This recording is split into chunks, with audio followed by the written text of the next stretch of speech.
बच्चों के तो यही आदत डालो कि घर में ही खाएं, बाहर की कोई चीज खाएं ही नहीं, क्योंकि लोगों की नीयत खराब हो गई। रातों रात लखपति बनने के लिए लोगों ने अपने ईमान और धर्म को बेच दिया, मिलावटी चीजों को बाजार में उतार दिया और उसको बच्चे खा करके अपनी किडनी लीवर सब खराब कर ले रहे हैं, क्योंकि वही चीजें अच्छी लगती, खट्टी मीठी तीखी और वो सब स्वाद वाली चीजें बना कर जैसे डाल देते, आपको भी नुकसान करेगी, उनको भी करे। अब आपको तो पता नहीं कौन से तेल में बना है, कैसे क्या बना है, कुछ पता नहीं, इसलिए देख करके सोच समझ करके, और अच्छा तो यही हो घर में पका के खाओ, अपने मन को मना लो, जबान के स्वाद को यानी करो भाई कि तुम यही स्वाद ले लो। तो बच्चों की देख रेख बहुत जरूरी है। अगर बच्चों की देख रेख नहीं करोगे तो समाज में एक ऐसा वर्ग है कि जो बच्चों को खराब करने में ही लगा हुआ है, जो दिमाग की ही रोटी खाने में लगा हुआ है। छिड़ा में दे दिया उनको, मैं तो वही छोड़ के चलाया, तब धीरे से आएगा तो कहेगा बड़ा बोला है, बाबा क्या गया था तो बाबा ने कोई कंठी तो बांधा नहीं, कहेगा हाँ बाबा क्या तू चला गया, बाबाओं के चक्कर में पड़ गया। अरे आजकल ऐसे ही है, तो बाबा चक्कर पड़ गया, ले पी ले पी ले, हो गए नहीं नहीं नहीं अब नहीं पिएंगे। तब कैसे मनाता है, कहता देख मैंने भी सोच लिया है छोड़ देंगे, अब नहीं पिएंगे, क्योंकि मैंने भी अपनी जमीन सब बेच दिया, पी गया, औरत का जेवर भी अंदर अंदर पार कर दिया, मेरे पास भी अब कुछ नहीं रह गया, मैं भी छोड़ना चाहता हूँ, ठन ठन गोपाल घूम रहा हूँ, लेकिन देख आज नहीं छोड़ेंगे, आने दे पूर्णमासी और चलेंगे वहां नहाएंगे और वहीं भगवान के मूर्ति के सामने दोनों भैया कसम खा के चले आएंगे, ले पी ले पी ले, पर मुंह के सामने जैसे लगाएगा मन में चल जाएगा, जहां नाक में उसकी वो आई गंध है, बस फिर मन नहीं मानेगा, मैं चल जाओगे, पीने लग जाओगे, कितनी अमावस्या पूर्णिमा निकल जाएगी और होश भी नहीं आएगा कि कभी कसम भी खाया था छोड़ने के लिए। इसलिए शराबी का साथ मत करना, साथ का बड़ा असर होता है। आपको बता दूं, कई इतना मानती थी राम को कि अपने बेटा भरत से ज्यादा प्रेम करती थी, लेकिन मंथरा उसकी दासी और 24 घंटा रहती थी, और देखो मन को बदल दिया, जंगल भेजवा दिया 14 वर्ष के लिए राम को मंथरा ने, तो कहा संगत ही गुड़ होत है, संगत ही गुड़ जाए, अब बांस पांस और मिश्री के बाद। इसीलिए साधक ने क्या मांगा सतगुरु से कि साध संग मोहि देव नित परम गुरु दातार, या मेरे मालिक या मेरे सतगुरु मुझे साधक का संग दो। तो आप समझो कि बोले का साथ आप मत करना, और थोड़ा सा बर्दाश्त की शक्ति लाना, और समझ लो कि कहा गया ना कम खाओ, कम खाओगे तो बीमारी नहीं आएगी, डॉक्टर के पास नहीं जाना पड़ेगा, और बर्दाश्त कर लोगे तो समझ लो मुकदमेबाजी से बचे रहो, मेहनत और ईमानदारी के करना कमाई, उसमें बरकत मिलेगी। दूसरी चीज आप और समझ लो कि जब आप आंख बंद करोगे, ध्यान लगाओगे और ऊपरी लोकों में जाओगे, जन्नत बहस जिसको कहते हैं, वहां जब जाओगे, स्वर्ग वैकुंठ में जाओगे, जब भूत परियों का दीदार करोगे, दर्शन करोगे देवी देवताओं का, तो देख करके खुश हो जाओगे।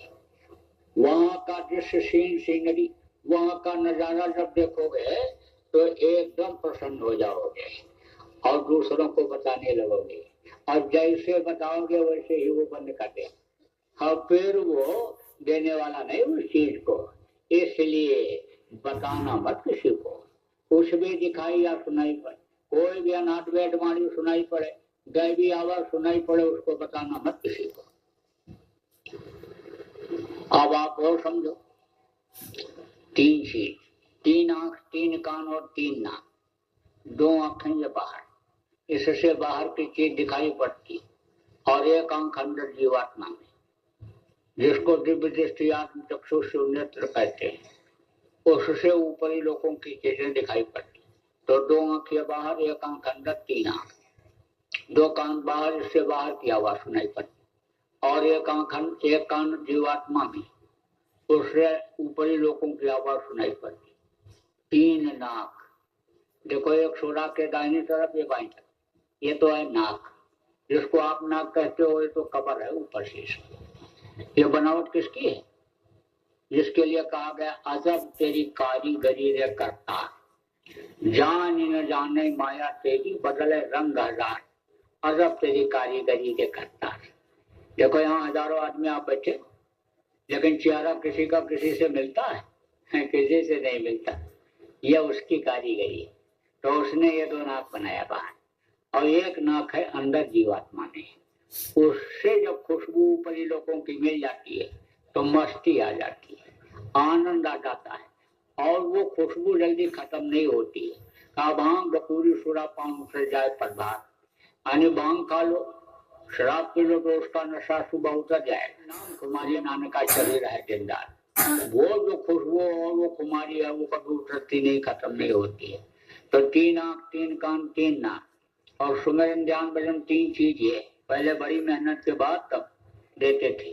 पहले जन्म में तो गुरु भक्ति कराते थे, और दूसरा जन्म जब जीव लेता था तब नाम देते थे। तो जन्मत वाला दूसरा दुख हुई, जन्मते वक्त भी तकलीफ होती है, और मरते वक्त साजो मौत के समय पीड़ा उठे अपार, बिच्छू 60,000 जो डंक मारे एक साथ, जैसे 60,000 बिच्छू शरीर में डंक मारे दर्द पैदा हो, ऐसा दर्द होता है।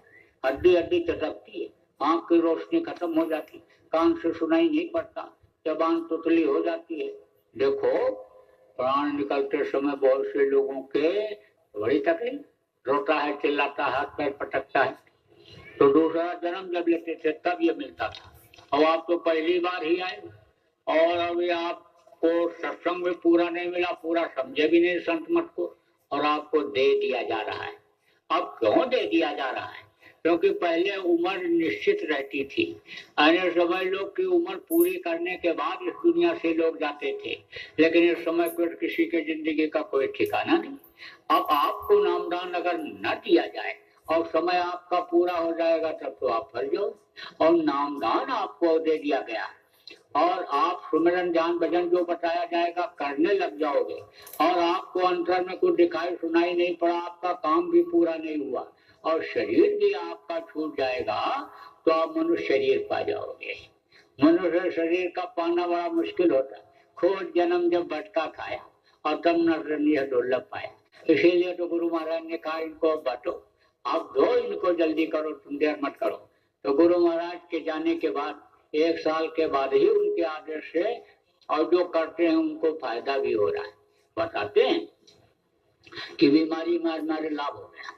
देखो जो मौसम के बदलाव से या खाने पीने की बदपरहेजी से कोई रोग हो जाता है वो तो दवा से ठीक हो जाता है, लेकिन जो कर्म रोग होते हैं वो दवा से नहीं ठीक होते हैं। दवा खाते जाते हैं लेकिन तकलीफ नहीं जाती है, तो समझ लो कर्म रोग लगा हुआ है। कुछ कर्म ऐसे होते हैं जो आदमी को पता ही नहीं चलता कि ये बुरे कर्म मेरे से बन गए, अपने नव्या और जिव्या के स्वाद में बुरे कर्मों को कर बैठता है, और वो नहीं होता है बुरा बन गया, ऐसा हो गया, देखा देखी के सब कर रहे हैं, ऐसा हो रहा है, लो मैं भी करूं, बस उसमें कर्म बन जाते हैं, उसकी सजा मिल जाती है। तो कर्म जब करते हैं तो तकलीफ जाती है। तो ये जो तरीका मैं बता रहा हूँ इससे आपके कर्म कटेंगे।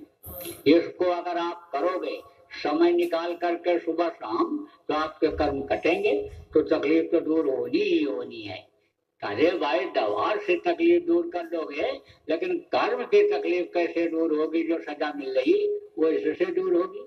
तो लोग बता रहे हैं बीमारियों में लाभ हो गया, बिगड़े काम भी बनने लग गए, बुद्धि सही रहने लग गई। आप समझो कि क्रोध खत्म हो रहा है, बड़ा क्रोध करता था, लेकिन क्रोध खत्म हो रहा है, जिसका नहीं हो रहा। और जो साधना करते हैं अंदर में कोई दिक्कत उनको आती है, वो तो रात को फोन करके पूछते हैं। 2 दरवाजे बड़े बड़े, एक उत्तर की तरफ एक दक्षिण की तरफ, बताइए अब किधर प्रवेश करें। तो करोगे तो आपको फायदा होगा। ये बात इसलिए आपको बता रहा हूँ कि करोगे तो आपको भी फायदा होगा। और शुरू में तो अंतर में वोट भी करा देते थे, दिखाई और सुनाई भी पड़ जाता था लोग शुरू में। उसके बाद में धीरे धीरे धीरे धीरे यानी उसके ऊपर छोड़ दिए, कर्म करने वाले के ऊपर कि कुछ मेहनत ये भी तो करे, अरे तो हम ही दे देंगे तो उसको पता कैसे चलेगा कि ये चीज कैसे मिलती है। सेहत में किसी को मिल जाता है तो कीमत समझता है, और पसीना बहा करके शाम को जो मजदूरी लाता है उसकी कीमत लगाता है। कर रहे हैं और कितना से फायदा हो रहा है। वो तो जब समय बदलेगा तब इनको लोग याद करेंगे, तब तब पता चलेगा कि इन्होंने मेहनत किया था, इन्होंने पसीना बहाया था, ये भूखे न करके और ये तकलीफ झेल करके, और इन्होंने ऐसा काम किया था। जब मकान बनने को होता है तब पता चलता है कितनी बड़ी बिल्डिंग बनेगी। और देखो, जब राजा महाराजा न होता था तो फौज की तैयारी करते थे। कुछ दिन पहले की ही बात देखो, अनि कृष्ण भगवान ने तैयारी किया, लड़ाई की।